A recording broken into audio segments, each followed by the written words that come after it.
అలంకరించుకుంటాము. నగలు, వస్తువులు, చీరలు, బంగారము వీటితో అలంకరించుకుంటాం. ఈమె ఎలాంటి ప్రవర్తన కలిగిన స్త్రీ?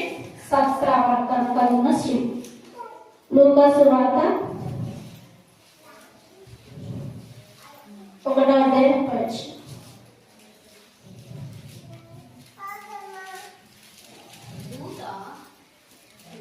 దూత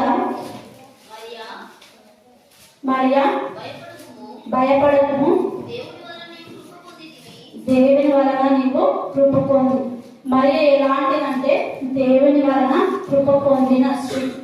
పాత నిబంధనలో చూస్తే ఎస్తేరు గ్రంథము 2వ అధ్యాయం 15 నుంచి 17 దాకా.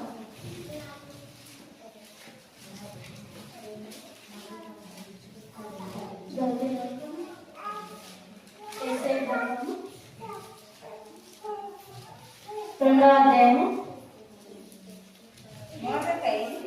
మొర్దెకై తన కుమార్తెగా స్వీకరించుకొనిన తన పినతండ్రి అయిన అబీహాయిలు కుమార్తె ఎస్తేరు రాజు ఎద్దకు వెళ్ళుటకు వంతు వచ్చినప్పుడు స్త్రీలను కాయు రాజు యొక్క షండుడైన పేరే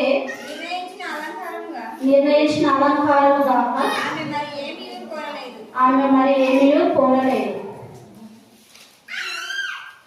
ఎస్తేరు మొర్దెకై అంటే పిన్న తండ్రి, బాబాయ్ మొర్దెకై ఎస్తేరు. అయితే స్త్రీలు కన్యకలు ఉన్న వారందరినీ స్త్రీలు ఏం చేస్తాడు? రాజు పిలిపిస్తాడు అనమాట.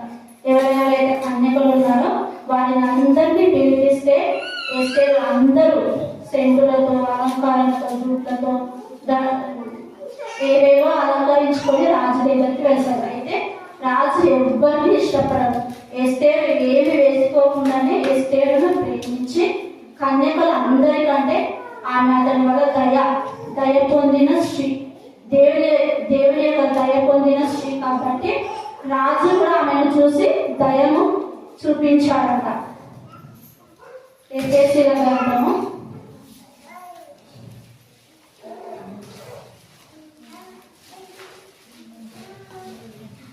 3వ అధ్యాయము